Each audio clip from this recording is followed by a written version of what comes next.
사람들이 있는 것 같아요. 예수 믿고 교회 다니도 구원의 확신이 불명확해. 구원에 대한 의구심도 있고 희미하고 불확실한, 내가 구원받은 사람인지 나는 천국에 갈 수 있을까? 예수를 믿는다고 하면서도, 교회를 다닌다고 하면서도 그러한 불확실 속에 희미한 상태에 있는 사람들을 가끔 보게 됩니다.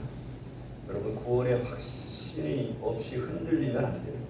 구원의 확신을 우리가 가져야 될 텐데, 오늘 그런 차원에서 오늘 이 말씀을, 본문의 말씀을 중심으로 해서 함께 나누기를 원합니다.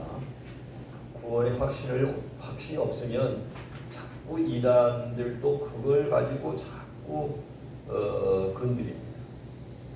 구원의 확신이 있으면 이단들이 뭐라고 해도 전혀 거기에 요동치지 않는데, 구원의 확신이 없으니까 이단들이 거기에 자꾸 그걸 가지고 건드리고 해가지고 미혹을 해서 어지럽게 만들고 혼란스럽게 만드는데, 우리가 오늘 말씀을 들으면서 여러분들이 구원의 확신을 갖게 되는 저와 여러분 되실 수 있기를 주의 이름으로 축원합니다. 그러면 왜 구원의 확신이 없을까? 예수 믿으면서도 내가 천국을 갈 수 있을까? 구원받은 사람인가? 이렇게 의구심을 하게 될까? 한마디로 말하면 죄 때문에 그렇습니다. 아멘. 다시 말씀드리면 예수를 믿는데도 불구하고, 교회를 다니는데도 불구하고 죄와 전혀 상관없이 살아가는 것이 아니라 여전히 죄 가운데 살아가고 있거든요. 죄를 짓기도 하고 잘못하기도 하고 선한 일을 하는 것이 아니라 올바르게 살아가지 않고 의롭게 살아가지 않고, 그렇기 때문에 예수를 믿으면서도 천국에 대한, 구원에 대한 확신을 갖지 않는 거죠. 우리가 죄를 안 짓고 완벽하게 살아간다고 하면 그렇게 나는 구원받은 하나님의 자녀고 천국에 갈 수 있다, 이런 확신이 있을 터인데, 예수 믿고 교회 다니는데도 불구하고 세상 사람들과 별 차이 없는 삶을 살아간다고 하면 본인도 스스로 그것 때문에 나는 진짜 내가 천국에 갈 수 있을까? 구원받은 사람인가? 이렇게 생각하기도 한다 이 말이지. 여러분, 그것은 올바른 믿음의 모습이 아닙니다. 아멘. 여러분, 물론 사람이 양심이 있기 때문에 그런 생각할 수 있을 것 같아요. 내가 죄를 짓고 잘못되게 살려면 양심적으로도 나 같은 사람 하나님 천국에 가게 아마 천국으로 인도하시지 않을 거야, 그렇게 생각할 수 있지 않겠어요? 어떻게 보면 양심적일 수도 있어요. 그죠? 그냥 마음대로 살면서 그냥 예수 믿었다고 그 하나 이유만으로 난 천국에 간다, 이런 사람보다도 예수 믿으자고 하는데도 잘못된 삶을 살아가. 그러니까 양심이 찔려. 나 같은 사람이 하나님이 천국에 가도록 하게, 천국 갈 수 있을까? 어떻게 보면 그 사람이 더 양심적이지 않겠어요? 그죠? 근데 확실한 건, 여러분, 확실한 건 죄 이런 거 따지지 말고 확실한 건 뭐냐? 예수를 믿으면 구원을 얻는다. 아멘. 그것만큼은 확실합니다. 아멘. 자, 예수 믿으면 천국 가는 것이고 구원을 얻는 것이고 영원한 생명을 얻는 것이죠. 우리 예수님께서 말씀을 통해서 몇 가지 말씀을 드린다고 하면, 가장 복음 중에 복음의 말씀이 요한복음 3장 16절 아닙니까? 하나님이 세상을 이처럼 사랑하사 독생자를 주셨으니 이는 저를 믿는 자마다 멸망치 않고 영생을 얻게 하려 하십니다. 누구? 오직 하나님의 아들 독생자 예수 그리스도를 믿는 자마다 멸망치 않고 영생을 얻게 하십니다. 이게 주님의 말씀하신 거 아닙니까? 거기에 무슨 전제가 있어요? 전제가 없다 이 말이지. 죄를 안 져야 천국에 간다, 선행을 해야 천국에 간다, 의롭게 살아야 천국에 간다, 이런 말씀이 거기에 붙어 있습니까? 안 붙어 있다 이 말이지. 또 요한복음 14장 6절 말씀에 보면 내가 곧 길이요 진리요 생명이니 나로 말미암지 않고는 아버지께, 아버지라고 하는 건 천국에 계신 우리 하나님, 아버지께로 올 자가 없느니라. 누구로 말미암지 않고는 우리 예수님으로 말미암지 않고는, 그러니까 예수 믿으면 천국 간다 이 말이지. 아멘. 아멘. 요한복음을 기록을 한 사도 요한은 이렇게 1장 12절에서 이렇게 말하 영접하는 자 곧 그 이름을 믿는 자에게는 하나님의 자녀가 되는 권세를 주셨다. 어떤 전제가 전혀 없어요.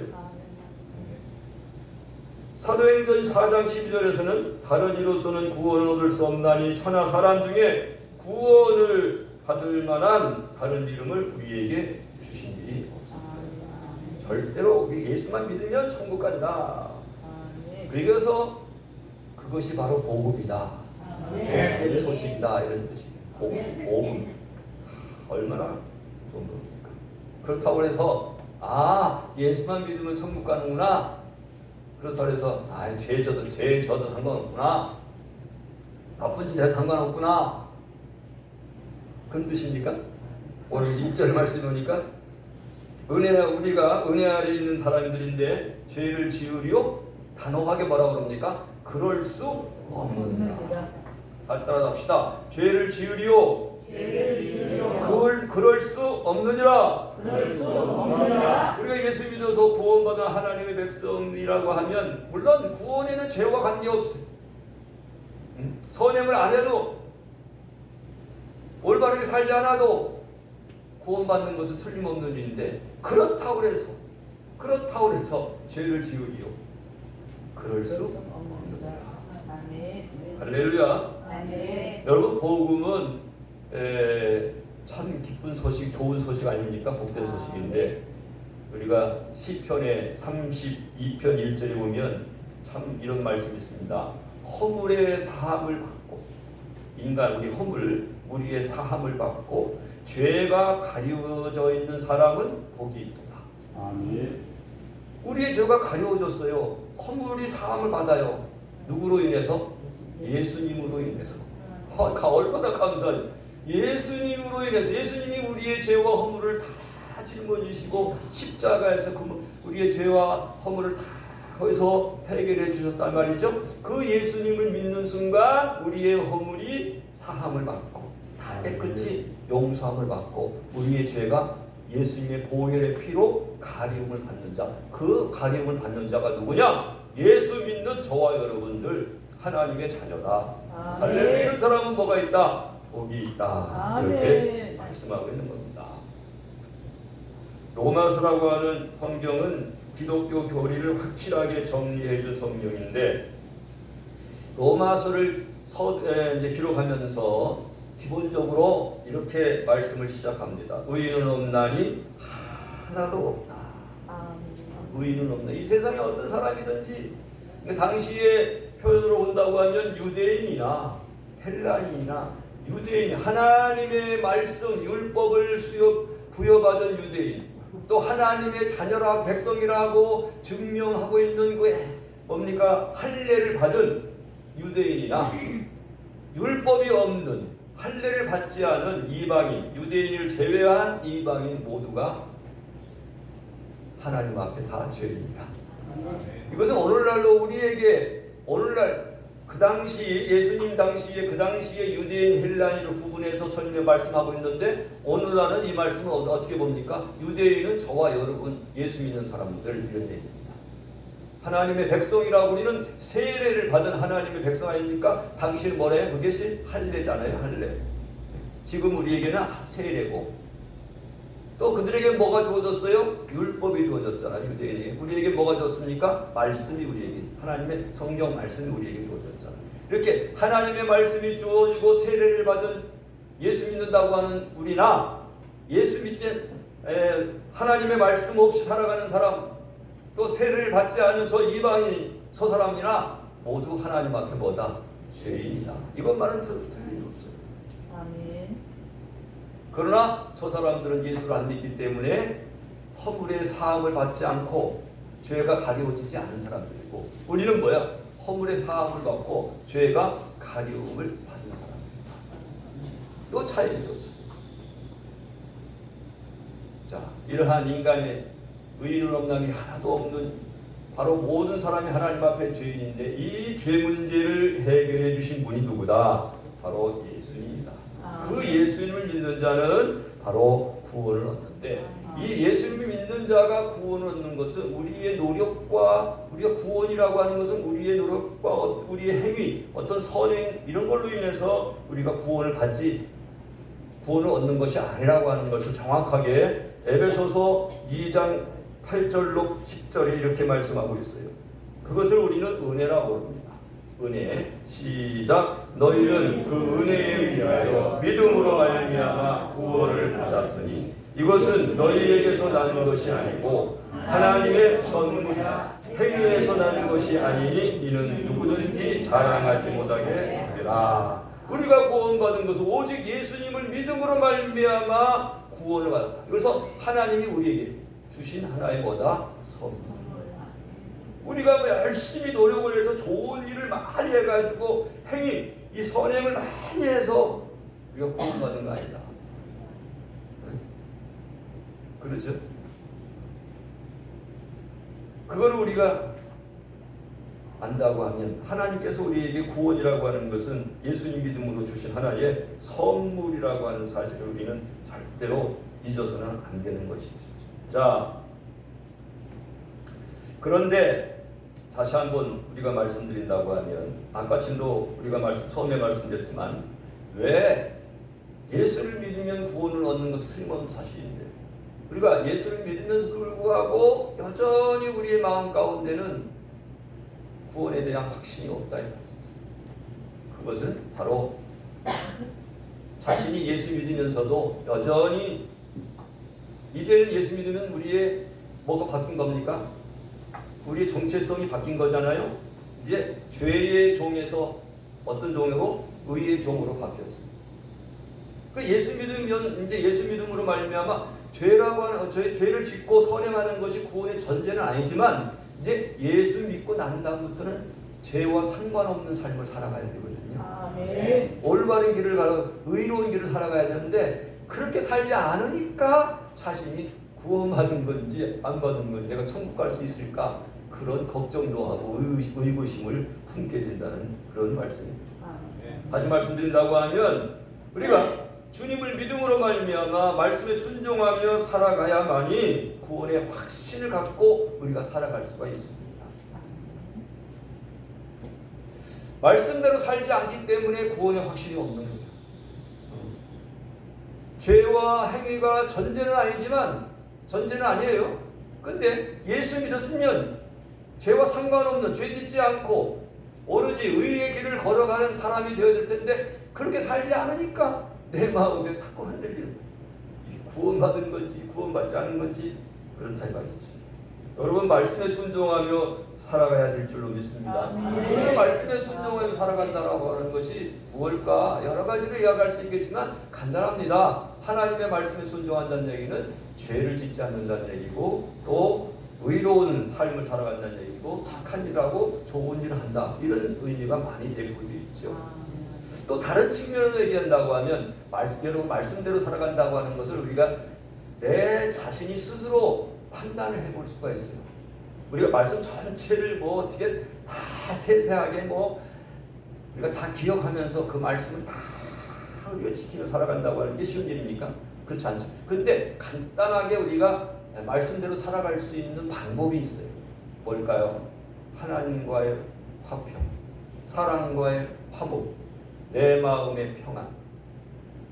따라서 합시다. 화평, 화목, 평안. 이 세 가지가 나의 삶 가운데 이루어지게 되면 우리가 그 사람은 하나님의 말씀대로 살아가고 있다.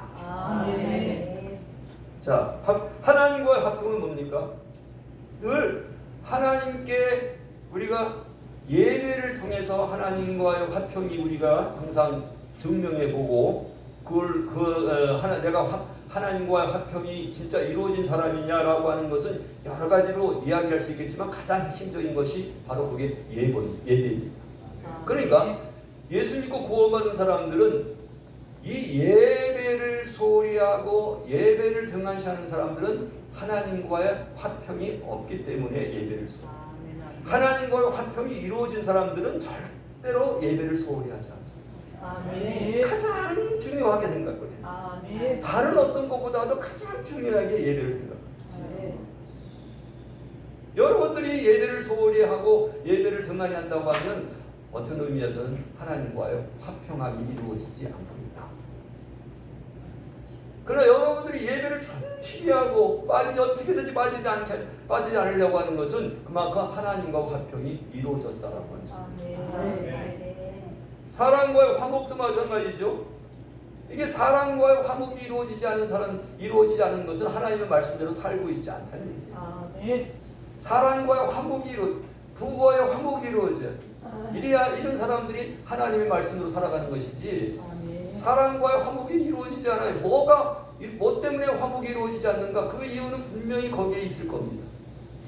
그것이 뭐냐? 다른 말로 표현한다고 하면 그것이 바로 죄냐, 그것이죠. 아멘. 사람과 관계가 깨지고 불화가 이루어지고 이런 거 왜 그렇습니까? 죄 때문에 그런 거죠. 죄 때문에. 아멘. 뭔가 잘못된 것이 있기 때문에 그걸로도 내가 하나님 말씀대로 살아가고 있구나, 이렇게 판단해 볼 수 있어요. 그 다음에 내 마음의 평안입니다. 우리가 하나님 예수 그리스도를 믿으면 죄로부터의 자유함이 있고, 아멘. 또 나 같은 죄인을 구원해 주신 하나님의 은혜가 내 삶을 지배하기 때문에 자연스럽게 죄로부터 해방되었다라고 하는 자부함이 있고, 또 기쁨이 있고 감사가 있어요. 자유함과 기쁨과 감사가 있으면 자연스럽게 내 마음이 평안하지. 근데 내 마음이 평안하지 않아. 내 마음이 평안하지 않아. 그렇다고 하면 뭔가 그가 잘못된 모습이 그에게 있다. 그래서 하나님과의 화평, 사랑과의 화목, 내 자신과 내 자신의 마음의 평안이 이루어질 때 그 사람은 하나님의 말씀대로 살아가고 있다. 이게 내 스스로 판단해 볼 수가 있다. 아멘. 자, 여러분, 그런데 우리의 삶 가운데는 말씀대로 살아가려고 하지만 그렇지 못하는 경우가 많이 있습니다. 참 여러 가지 이 세상 우리 환경 가운데 여러 가지 사탄은 여전히 우리를 넘어뜨리려고 하는 일들이 수없이 많이 있기 때문에 그런 말씀대로 살아가지 못하게 하는 사탄의 역사가 수없이 우리를 건드린다 이 말이죠. 그래서 사도 바울이 위대한 신앙이 아닙니까? 우리가 본을 받아야 할 신앙. 이분도 하나님의 말씀대로 살아가려고 얼마나 애를 썼겠어요. 그렇기 때문에 그런 가운데서도 역시 자기가 하나님의 말씀대로 하나님 뜻대로 살아가지 못하는 그 모습을 보면서 뭐라고 말씀하고 있습니까? 나는 날마다 죽노라. 나는 날마다 죽노라. 아멘. 나를 쳐서 복종케 한다. 이렇게 사도 바울이 이야기합니다. 이거를 신앙적으로 다른 말로 말하면 성화의 길이다 이 말이에요. 성화의 길. 다시 합시다. 성화의 길이다. 나를 날마다 말씀 앞에서 나를 날마다 복종케 하는, 말씀에 복종케 하는, 또 나를 날마다 쳐서 복종케 하고 내 자신을 죽는 그러한 모습이 있을 때에 우리가 얼마든지 말씀 안에 거할 수 있는 삶을 살아갈 수가 있는 것입니다. 오늘 본문의 말씀 간단하게 다시 한번 설명하려면, 우리는 이제 예수 그리스도를 믿음으로 은혜 아래에 있는 사람들이지. 은혜 아래에 있는 사람들. 은혜 아래에 있으면 죄를 지을 수 있느냐? 이제는 그럴 수 없다. 그럴 수 없다고 말씀하고 있습니다. 우리는 왜 이제는 죄의 종이 아니고 죄에 순종하는 사람이 아니고 의에 순종하는 의의 종이기 때문에 우리는 더 이상 죄를 지을 수 없다고 이렇게 말씀하고 있는 것이죠. 그래서 18절에 보면 죄로부터 해방되어 의에게 종이 되었다. 예수 믿으면서도 여전히 죄 가운데 있게 되면 결과적으로 그 마지막은 어떻다? 21절에 사망이다. 그러나 이제는 죄로부터 해방되고 하나님께 종이 되었는데, 우리가 하나님께 종이 된 사람들은 그 마지막은 뭐다? 영생이다. 이렇게 말씀을 주고 있습니다. 여러분, 다시 한번 우리가 생각을 해봅시다.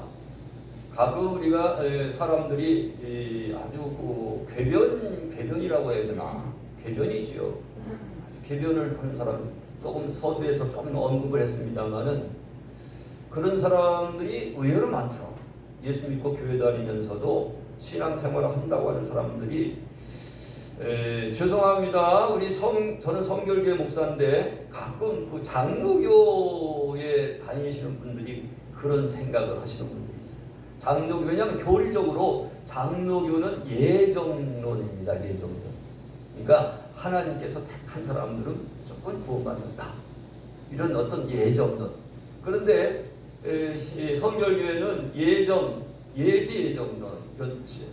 그러니까 자유의지를 우리 하나님은 주셨다. 이런 또 신학적인 말씀이기 때문에 여러분들이 이해하기가 좀 어려울 수도 있겠지만 그걸 다른 말씀드리면 하나님께서 택한 사람들은 무조건 하나님은 구원해 주신다는 거지. 그러니까 죄를 져도 상관없다라고 하는 어떤 그런 궤변을 갖고 있는 사람들이 있어요. 궤변을. 죄를 져도 상관없다. 나는 이미 하나님께 택해준 사람이기 때문에 하나님께서 무조건 결과적으로 나를 구원해 주신다. 그런 뜻이지.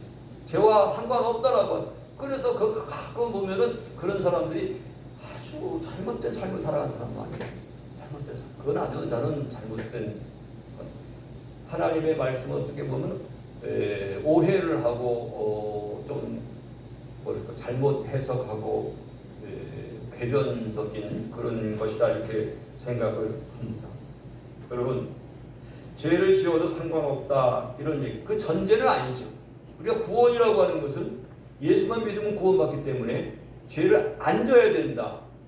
또는 선행을 하지 않아도 된다. 선행을 해야 된다. 선행을 해야 된다. 그런 것은 전제가 아닙니다. 오직 구원은 예수 믿으면 우리가 구원받는 거예요. 그러나 구원받은 하나님의 백성은 더 이상 이제는 죄를 지어서는 안 된다. 그 뜻이잖아요. 또 올바로 살아가야 된다. 좋은 일을 많이 해야 된다. 이것이 바로 우리 하나님께서 또 성경 전체에서 우리가 볼 수 있는. 그래서 주님은 뭐라고 말씀하십니까? 나더러 주여 주여 하는 자마다 다 천국에 들어갈 것이 아니요 다만 아버지의 뜻대로 행하는 자라야 천국에 들어간다. 그러니까 구원받은 하나님의 백성은 그 다음부터는 이제는 죄짓지 않고 올바르게 살아가야 된다. 그런 뜻입니다. 야고보서는 뭐라고 말합니까? 영혼 없는 몸이 죽은 것 같이 행함 없는 믿음은 어떻다? 죽은 믿음이다.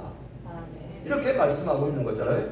그런데 그럼에도 불구하고 그렇기 때문에 그렇기 때문에 구원받은 사람들은 어떻게든지 예배에 충실하려고 해야 되고 어떻게든지 죄짓지 않으려고 해야 되고 어떻게든지 좋은 일을 많이 해야 되고 하려고 해야 되고 의롭게 살아가고 바르게 살아가려고 우리가 해야 된다는 얘기입니다.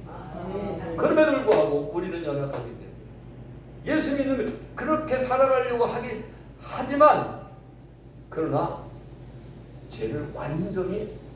죄와고는 완전히 우리가 단절되고 완전히 죄를 안 짓고 살아가지는 못할 것이다. 만약에 저 포함해서 여러분 모두가 예수 믿고 구원받은 하나님의 백성인데 한 번도 나는 예수 믿고 나서 죄 진 적이 없다. 한번 손 들어보세요. 그 사람 한 사람도 없을 거예요. 나는 한 번도 진짜 다른 사람 마음 아프게 한 적이 없다. 그렇습니까? 그렇지 않다는 말이죠. 그렇다고 하면 우리는 어떻게 해야 될까? 요한일서 오늘 거기에는 안 나왔네요. 요한일서 요한일서 1장 8절로 9절까지 말씀 한 번씩 읽어볼까요? 만일 우리가 죄가 없다고 말하면 스스로 속이는 일이다. 이건 구원받은 하나님의 백성이 되는 말씀이에요. 우리가 죄가 없다고 말하면 스스로 속이는 일이다. 또 진리가 우리 속에 있지 아니할 것이요 만일 우리가 우리 죄를 자백하면 그는 미쁘시고 의로우사 우리 죄를 사하시며 우리를 모든 불의에서 깨끗하게 하실 것이요. 할렐루야. 어떻게든지 우리는 하나님을 예배하는데 소홀히 하지 말아요. 어떻든 죄를 짓지 않으려고 하고 올바른 길, 의로운 길을 가야 되겠지만 그러나 우리 인간은 연약하고 부족하게 짝이 없고 우리가 살아가는 환경이 나도 모르게 죄 가운데 거하게 하는 그런 상황과 환경이 우리에게 있을 수 있어요. 그럴 때는 어떻게 해야 되느냐? 우리가 하나님 앞에 죄를 자백을 해야 돼요. 그걸 우리는 뭐라고 그러죠? 회개라고 그러죠. 회개라고 그러죠. 여러분 신앙생활 하면서 예수 믿어 구원받은 여러분들이 회개의 삶을 살아가지 않는다고 하면은 그 문제가 있습니다. 회개는 아주 자연스러운 겁니다. 자연스러운. 우리가 그래서 죄를 짓게 되면 반드시 바로 해야 할 일이 뭡니까? 회개라고 하는 겁니다. 회개. 그럼 여러분 회개라고 하는 게 저는 이걸 강조하고 싶은데 회개라고 하는 게 그냥 하나님 앞에 나와서 하나님 나는 어제 이런 일을 해서 죄를 졌습니다. 누구의 마음을 아프게 했습니다. 누구랑 이렇게 어떤 뭐 잘못한 일이 있습니다. 나를 용서해 주시옵소서.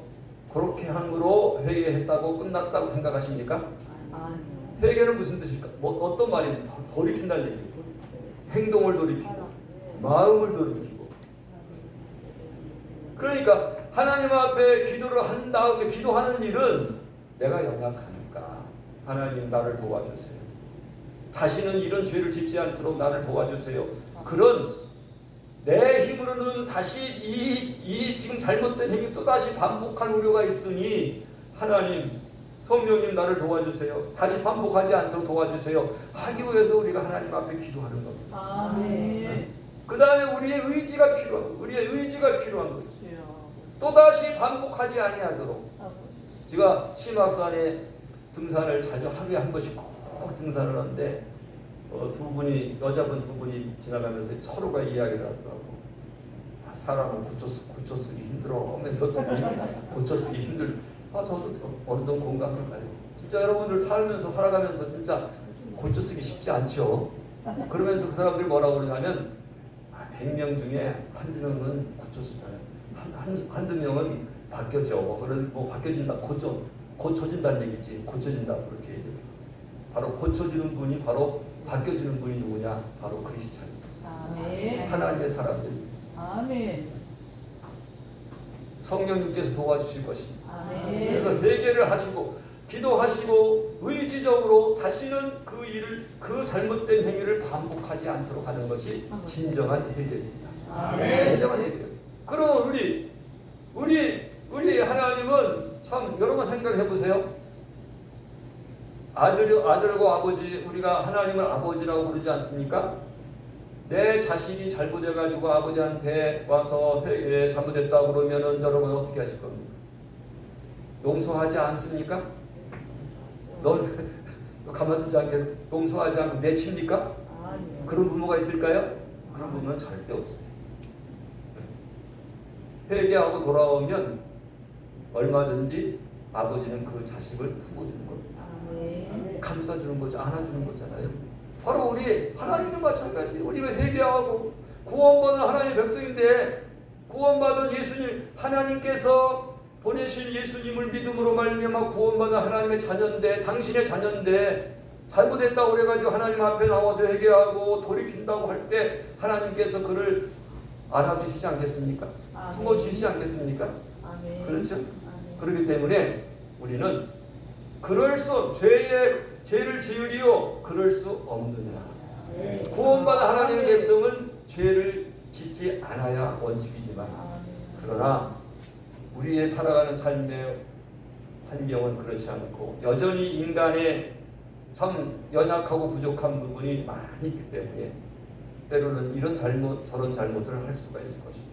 그럴 때마다 우리가 하나님 앞에 회개하고 더 이상 다시 반복되지 않는 그러한 신앙을 갖게 되고 신앙생활을 할 수 있는 저와 여러분 되시기를 주의 이름으로 축원합니다. 아멘. 기도합시다.